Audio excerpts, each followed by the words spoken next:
Chinese fast fashion brands are flooding the U.S. through an import loophole meant for small businesses. But it's not just bargain prices coming through. Some products contain alarming levels of toxic chemicals. Could tariffs proposed by former President Trump close the gateway? To discuss, we sat down with Casey Fleming. He's a national security expert and the CEO of BlackOps Partners.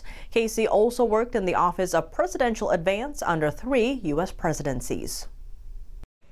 Casey Fleming, thank you so much for joining us. Great to have you back on the show. Thank you for having me. Now, fast fashion and e-commerce brands Shein and Temu have been skirting U.S. import tariffs through a trade loophole known as the de minimis, which is to help small businesses sell directly to consumers.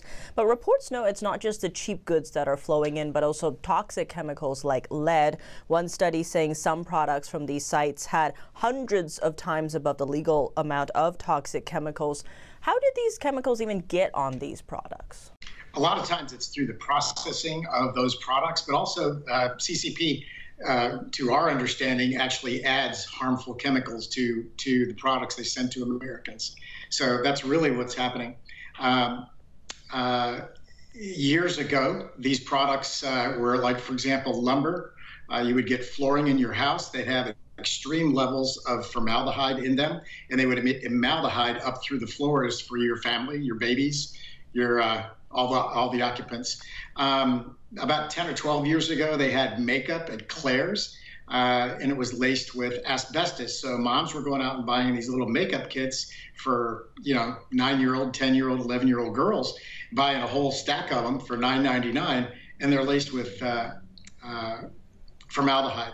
Vaping pens, vaping units, they also have cadmium burners. When you heat up that carcinogen, that carcinogenic metal, you're heating up that as well. So those are all known carcinogens, and the CCP has always viewed the United States as their enemy. So why wouldn't they try to poison us and to harm us and so on? Fentanyl is just another thing, but we're not talking about that today. Former President Trump has been saying if he gets back into office that, he's going to be the tariff king. He's going to slap even more tariffs on Chinese imports, but imports in general. Now, if, that does happen, would it be enough to screen these types of products that are coming in? Why would we actually even allow them to sell those goods in the United States to begin with, to fund an anti-American regime? Remember, it's communism versus freedom. So absolutely needs to ban that. All the products, I would ban anything coming from Shein, Temu, and the whole list of other companies that are selling into the United States.